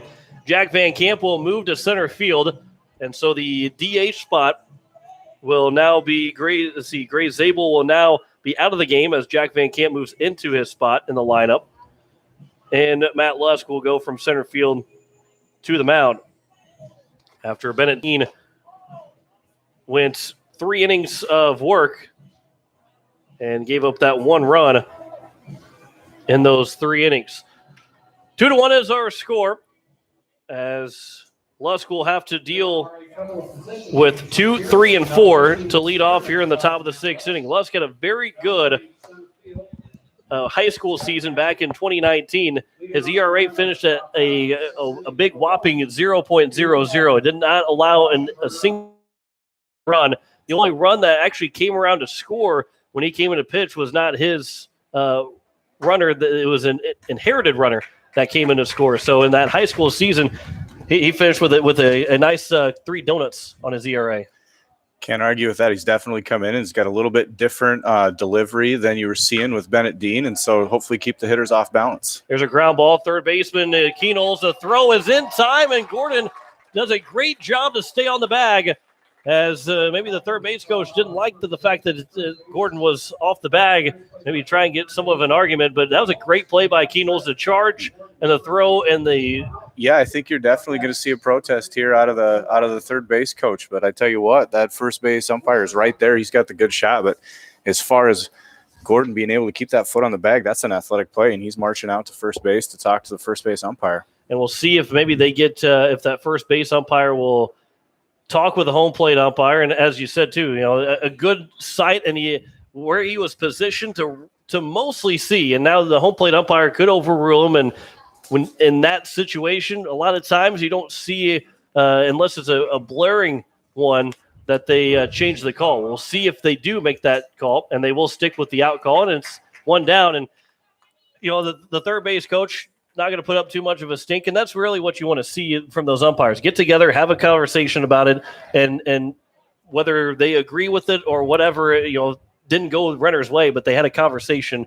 and that's what most coaches like to see is at least a conversation. Yeah, they're going to get the conversation as long as they act pretty cordial, about it. But ultimately, when you're at first base and you're moving around like that umpire is, he's got a good view, and that home plate offer, unless he said like it was glaring or, happened more on his side of the bag. Most of the time it's shake your head and agree. We're going to talk about it, and then I'm going to punch him out. Still the same. Will Waschenberger, the 1-1 pitch. That one is a check swing, and that one will be counted as a full swing, and it's now 1-2 to the first baseman who was trying to avoid the hat trick. He went down on strikes, both swinging in his first 2 at-bats in the first and third. Bats here in the top of the 6th. The 1-2 pitch. Swing and a miss. There is the hat trick.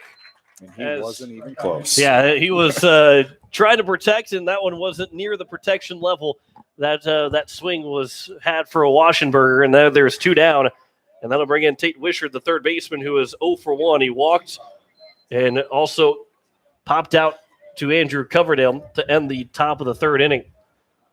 First pitch to the third baseman, Wishart, is looked at for strike 1. And Matt Lusk has made quick work of the first 2 guys. Schiefbauer, third. Schiefbauer's hitting now. Oh, excuse me. It is Brock Schiefbauer that is here for Tate Wishart, as it's now a 1-1 count. Appreciate the heads up, as quickly didn't see that substitution happen. Now the 1-1 is in the dirt, now 2-1. Got to admit that there's a lot of good last names here for the Renner Royals. Yes, definitely. Schlimjin and Schiefbauer and I won't even try correcting you. and I've been around that Parkston area growing up down around really the same, but whether it's a Schlimgin and a Schiefbauer, who knows? I've dealt with enough Czechoslovakian names in my day. The 2-2 is fouled back and will remain at that 2-2. Here in his first at-bat for Schiefbauer. As it'll be 4, 5, and 6. Van Camp will actually get to lead things off in the bottom of the 6 as he came in the game for Graves, able the DH spot to play center field. The 2-2, swing and a miss. And down on strikes goes Schiefbauer in a 1-2-3 inning for Matt Lusk on the mound. We've played 5.5. It's a 2-1 post-8 lead. You're listening to Post-8 Baseball on today's KCCR, today'skccr.com.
Bottom of the 6th inning, it is Jack Van Camp to lead things off. 4, 5, and 6. Van Camp, Hinkle, and Iverson. And then if anybody gets on base, it'll be Matt Lusk, the pitcher, who will try and close out that one on the top of the 7th after he had such a dominating performance in the top of the 6th from the mound. It is a 2-1 ball game, and post-8, as you look at the box score right now, 2-3-1 for Pierre and a 1-2-3 for Renner. And that those 2 errors difference is the difference of a one-run ball game so far as we play here in the bottom of the 6th. Coach Sean Lewis joining us here in the press box. First pitch to Jack Van Camp is a swing and a miss, 0-1. Van Camp, a guy that you got to watch wrestle for quite a few years and had a fun. His headgear broke in the state tournament this year, and had a little bit of fun with that as a couple of. As well, I'll let you tell the story here in a second. Now 0-2 to Van Camp, and a couple of different headgears thrown to him. Yeah, definitely. Jack's pretty good friends with about everybody, and so there were other people surrounding the mat watching. When his broke, all of the Rapid City Central guys were trying to throw their red headgears, getting Jack to with his green singlet on, wanting to wear that, and so they definitely got a kick out of him wearing some different colors, trying to finish out his match. And of course, I was still back here watching those matches as the 0-2 was fouled over. And so the only thing that I saw from those matches or from that match is Van Camp standing there. All of a sudden, he takes his hand and he actually tosses the first one away. And then he looks up and he sees one come flying right into the screen. He makes the catch, puts it on, doesn't fit him. So then he takes it back and throws it off screen again and gets another one thrown to him. And sitting there watching that going, what the heck is happening right now? It's now 1-2 to Van Camp. There were multiple other kids that were wanting and waiting to throw their school colors of a headgear in as well. So it was pretty comical, but throwing your headgear is actually a team point deduction. So we were just happy that the refs were being pretty understanding of the situation at hand. The 1-2 pitch is way outside now, 2-2 as it gets to the backstop. On deck is Cade Hinkle, the catcher. He's 0 for 2. As maybe Sheepbauer might be the catcher here for actually, okay, it's still Schlimgin. Schlimgin. We're going to decide on Schlimgin, yeah. Coach Lewis is correcting me up here. The guy that comes into the color commentator for me, low. As Van Camp will look at strike 3 at the knees, maybe a little lower than the knees, and he goes down for strike 1 or for out 1. But yeah, up here I'm doing the play-by-play, and you're coming up here and correcting me. What the heck's all this about? I don't know. I've got to listen to you and Greg Dean up here enough. Not coming to take somebody's job, but definitely looking to put the pressure on Greg. So we might have to have a 3-man broadcast team here sometime this summer. First pitch to Cade Hinkle is outside for ball 1. He's 0 for 2. Been a strikeout victim both times. Has not been able to take the bat off the shoulders in those 2 strikeouts. That one will be a ground ball back up the middle for a base hit, and Hinkle is now 1 for 3. As Austin Henry tried to throw his glove around his back and actually threw it off of his hand. And now Coach White is going to say something about, well, you can't throw the glove at the ball. Granted, Henry wasn't trying to do that, but it is a one that gives extra bases to the hitter when that happens. You as an umpire have to figure out, was it intentional or was it accidental? And if you can, come to the conclusion of it being intentional, then it's definitely an extra base. But I'm not sure that was the situation. Is when that ball gets ripped back up in the middle at you, it's game on, and you got to do whatever you can to protect yourself. As the River Iverson will step to the plate. There is one out here in the bottom of the 6th inning. Cade Hinkle lead away from first base. Henry from the stretch. Here's the first pitch. That one's right back up the middle again, and it's now first and second. Iverson and Hinkle go back-to-back with base hits, and Henry's out there dancing at the mound, trying to stay away from getting hit with the ball right back up the box. Yeah, catcher wisely comes out to the mound to calm him down, as he's had 2 shots come right back at him, and if you're a pitcher, that's probably the thing you dread the most. It'll be Matt Luss now, the pitcher for Post State. First and second with 1 down here in the bottom of the 6th inning. 5 hits now in the ball game for Pierre. As they have been held that's the first time here in this ball game that they've had multiple hits in an inning. They had 1 in the 1st, 3rd, and 4th, and now 2 here in the 6th, and looking to take advantage of it. And again, here's another situation for Pierre. They get runners in scoring position or at least back-to-back hits, and they want to try and string a couple together to drive in some more runs. First pitch is looked at by Lusk for strike 1. He is 0 for 2. He reached on an error back in the 4th inning that allowed Graves able to score with those 2 outs after the third baseman, Wishart at the time, had the error, and the first baseman, Waschenberger, unable to pick up the ball cleanly and allowed Zabel to score from second. Henry will deliver the 0-1. That one's looked at now 0-2 to Matt Lusk. And Lusk, another guy, football-wise, did plenty of good for the Pierre Governors. Absolutely. Came up big and is definitely a guy in that DB situation that we needed. And he was a kid who, back when he was younger also used to wrestle. And we tried to get him back in when he was a freshman and ultimately stuck with basketball, and we'll support him on his decision either way. See Hinkle dancing around out there at second base. They're not really holding him on too hard. Henry started to deliver that pitch, but time was called right before that leg picked up. And it remains 0-2 as they'll reset with Henry work from the stretch. He had a clean first inning of work with a strikeout, a pop out, and another ground out. The 0-2 gets off the catcher's mitt, and it will go back to the backstop, and it's now second and third, and Matt Lusk has a good opportunity here with a base hit to drive in 2 runs now with both in scoring position. By the pitcher, he took an extra look hard back at Hinkle and didn't necessarily come back and get his eyes reset on the catcher, and I think that's the reason why he definitely aired high. So Matt Lusk now with a 1-2 count A base hit could drive in 2 runs. The infield is in. Trying to keep it a 2-1 game here in the bottom of the 6th. Henry from the stretch. Here's the 1-2 pitch. Lusk will ground it to the left side. The shortstop will not have a play. It was hit too softly, so a ground out as Hinkle got a great jump on it to try and score. And Lusk is thrown out, but he gets the RBI. And there's 2 down, and there's a runner on third here in the bottom of the 6th. And there's your situational hitting that you said they struggled with the other night. So I'm sure that, that was definitely a talk, and you got a guy on, and you just kind of do a job. Put the ball down, put it to that side so there's not a play at the plate, and, make him have to make a throw across the diamond to first. And that's the thing is it wasn't a base hit, but it's a job done, and Coach White talked about it, just doing your job to pass it along as Kobe Carr looks at ball 1 as that one gets inside and above his head.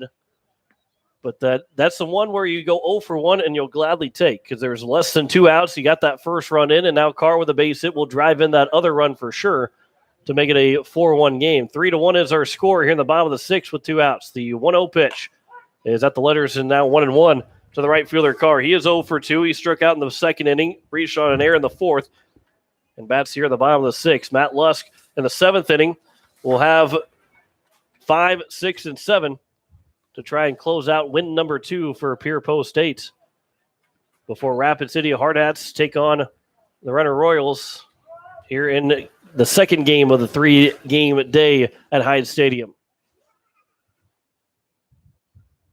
Coach Sean Lewis joining us here in the press box he joined us in the bottom of the 3rd inning, but that 5th inning went so quick, and here we are on the bottom of the 6th. Might as well just stick around to the end of this ball game. Yeah, it could be definitely a middle end closer and just coming in for a long relief. The 1-1 is fouled back and is now 1-2. So are you saying that if Pierre wins this game that you want credit for the save? I will definitely take the save if Coach White will give it to me. I don't know who's running the book down there, but I know Nas is on my side. I think I could talk Coach White into the save. Matt Lusk might have a bone to pick with you if he doesn't get credit for the save, and you do. He's definitely earned it so far coming in. 1-2 pitch to Carr, swing and a miss. It's in the dirt. They'll have to throw down to first, and they will retire Carr on the strikeouts, and that will retire the side here in the bottom of the 6th inning. 1 run on 2 hits, no errors, and 1 man left on base. Post State trying to close out win number 2 here on the season. They lead 3-1, going to the top of the 7th. You're listening to Post State Baseball on today's KCCR and today's KCCR.com.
Top of the 7th inning, Matt Lusk will look to close the door here in a 3-1 Post State lead as they'll have 5, 6, and 7 to deal with to open up the 7th inning. Coach Sean Lewis joining us here in the press box. John Winkler here on this beautiful, beautiful Sunday afternoon.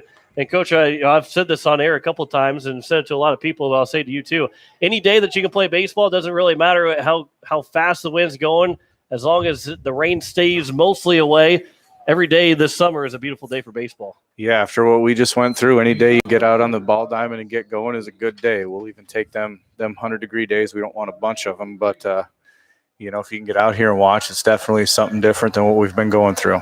Looks like we have a pinch hitter for Andrew Barr as Matt Lusk will have that first pitch to the new hitter, taken for strike 1. And looks like Dalton Garbers might be the hitter here. 0-1 is looked at for strike 2, and it's quickly 0-2 to the pinch hitter. Number 23, Dalton Garbers, his first at-bats here in the top of the 7th inning. Here's the 0-2 from Lusk. 3-pitch strikeouts to Dalton Garbers, and there's 1 down here at the top of the 7th. And Matt Lusk through the first 4 hitters. Now that's 3 strikeouts in a row dating back to that 6th inning. And we got another one. Yep. Aspen Dahl will be the next pinch hitter for Renner. So a couple of new names for Renner here in the ball game, but also new in terms of facing Post State. As on deck is the catcher. Actually, it will not be the catcher. It'll be Zach Evers. That will be the next hitter for Renner. As it's now 2-0 to the pinch hitter, Aspen Dahl. Pinch hitting for Cody Rakusek, who was 0 for 2 with a strikeout. He reached on an error. 2-0 pitch from Lusk is right there for strike 1. So on deck is Zach Evers to pinch it for Schlimgin, right? Schlimgin, yep. Schlimgin, there you go. 1 for about 50 right now. Well, with the 2-1s, the swing and a miss, now 2-2. I think your pinch hitters are about over 50 right now. It's a tough thing to do when you've been watching 6 innings of baseball to come in, and I think they're still in baseball watching mode. They're swinging and not touching much. 2-2. That one bounces in, now 3-2. And we'll see. Let's see. I believe John Kunkel is the third hitter, and he has actually got the bat and looks like he will hit for himself. But here comes a 3-2 to Matt Lusk, or from Matt Lusk. That one just low to Aspen Dahl, and he will get on board with a 1-out walk. And here comes Zach Evers to report in. So he looks like he will be the new catcher if they get to the bottom of the 7th, as he's listed as a catcher and outfielder for the Renner Royals. And again, we'll have a game break as Post 22 Hard Hats and the Renner Royals will battle here at Hyde Stadium, and then we'll be back on the air 20 minutes before game time. Right now, right around 6 o'clock would probably be that start time as the first pitch is taken for strike 1.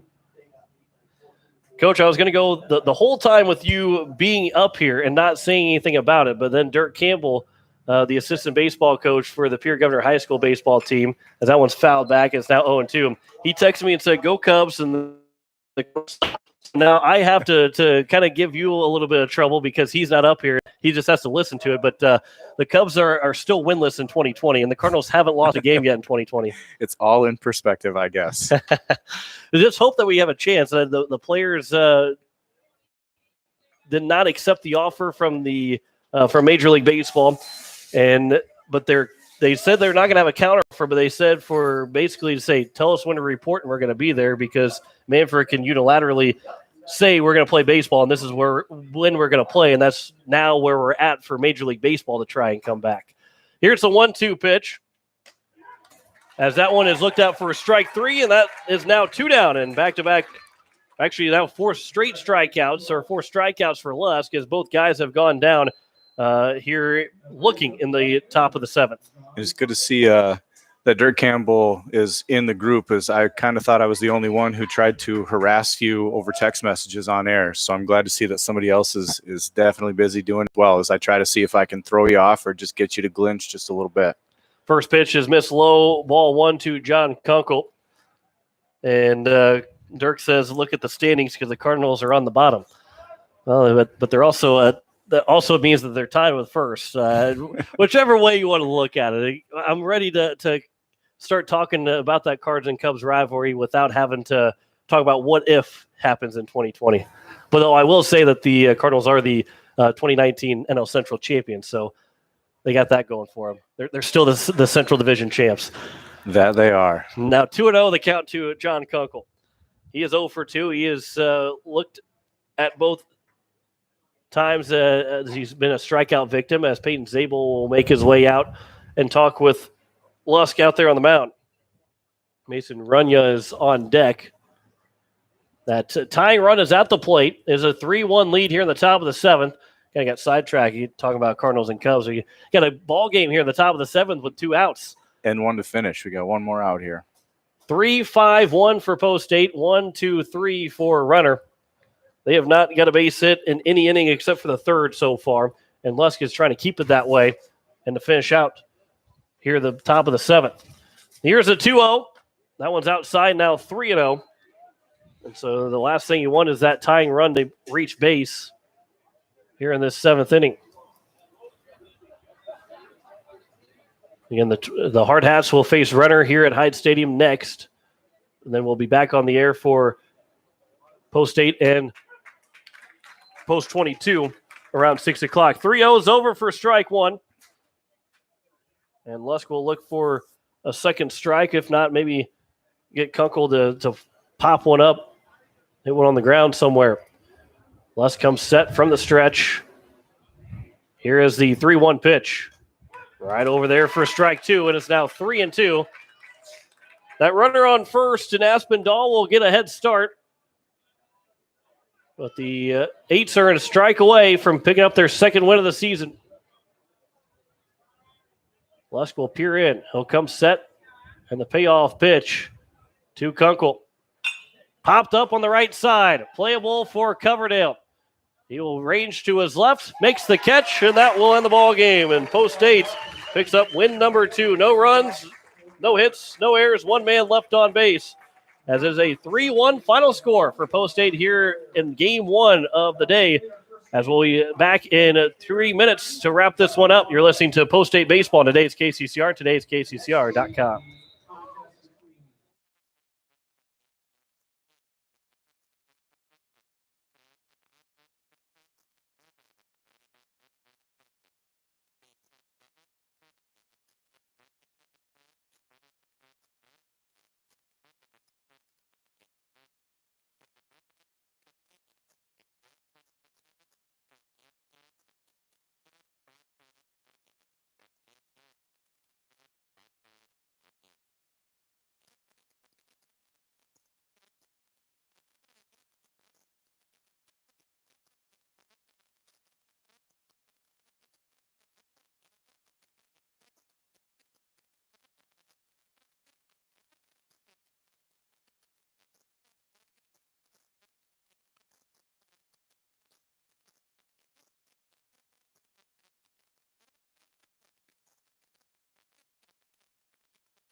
As we welcome you back into the post-game show, Coach Sean Lewis will join us here in the post-game show. 3-1 win for Pierre Post States over the Renner Royals as they go 3-5-1 on the box score, 1-2-3 for Renner. Renner had just 2 hits that came in the top of the 3rd inning. That's when they scored their lone run.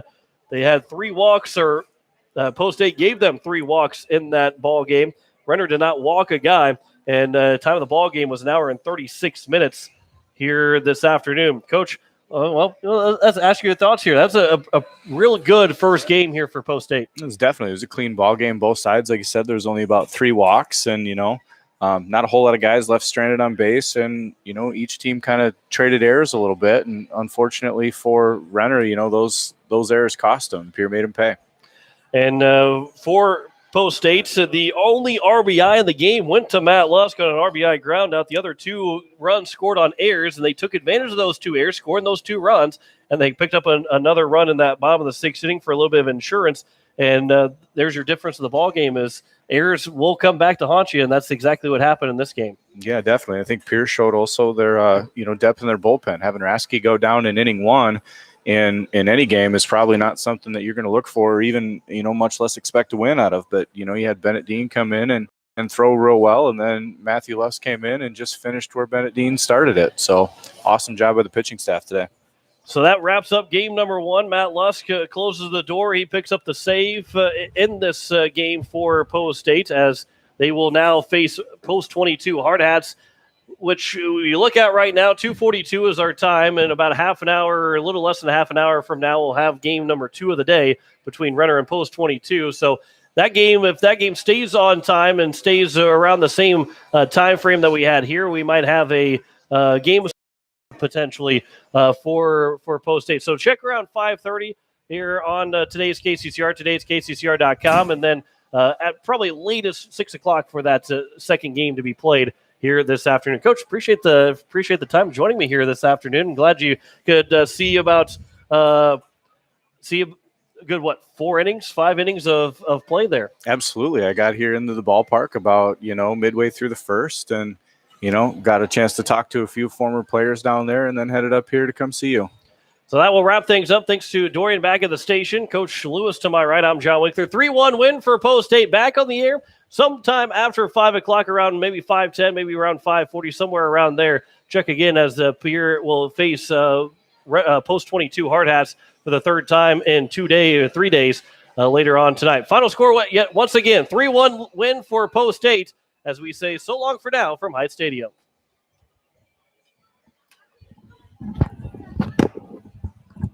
It wasn't a train wreck, and I didn't swear once on the air.